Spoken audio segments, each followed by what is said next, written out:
Don't leave your evidence in your car when you go to immigration. Hi, I'm Jim Hacking, immigration lawyer practicing law throughout the United States out of our office here in St. Louis, Missouri. This is a little bit of an unusual video. It's not so much a question, but more a statement. I was consulting with a young man named Billy the other day, and he told me this sad tale and sent me a copy of his denied immigration case.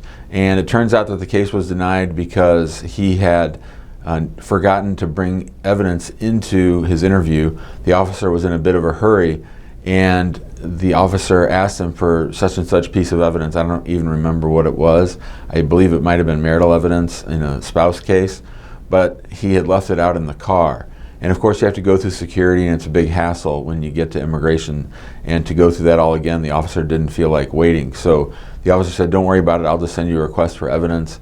And then Billy never got the request for evidence, and then they went ahead and denied his case. So he's starting all over. So the lesson here is you need to be organized, dude. You need to bring your stuff. You need to have it all organized.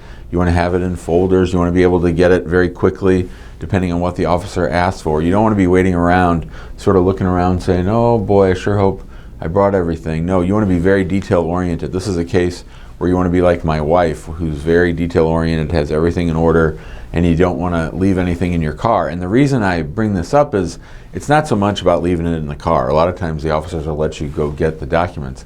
But the bigger issue is that when you get that RFE, it puts your case on a different track. It sort of floats away from the officer, and it floats away from you. In other words, it becomes something that goes on their back burner, and they don't take care of it anymore. It just sort of sets you up for failure. It sets you up for more problems. And in all honesty, sometimes when an officer gets their mind together to send out a request for evidence for what you left in the car, that reminds them to ask about other things. And so you really don't want that to happen. You really want your case to go as smoothly as possible. So the lesson for today is don't leave your stuff in your car. Don't leave your immigration stuff at home. I've had clients have to drive home as fast as they can to try to get their green card. It obviously adds a whole other level of stress to the interview, and if you can avoid that, that would be great. So be organized and make sure you bring everything through security. Make sure you don't leave it in your car, and that you sort of do a walkthrough of your car to make sure you're bringing everything with you when you make your way to the immigration building.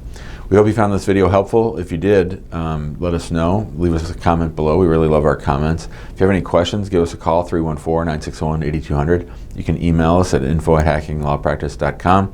Be sure to join us in our Facebook group. It's called Immigrant Home. We'd be happy to have you there.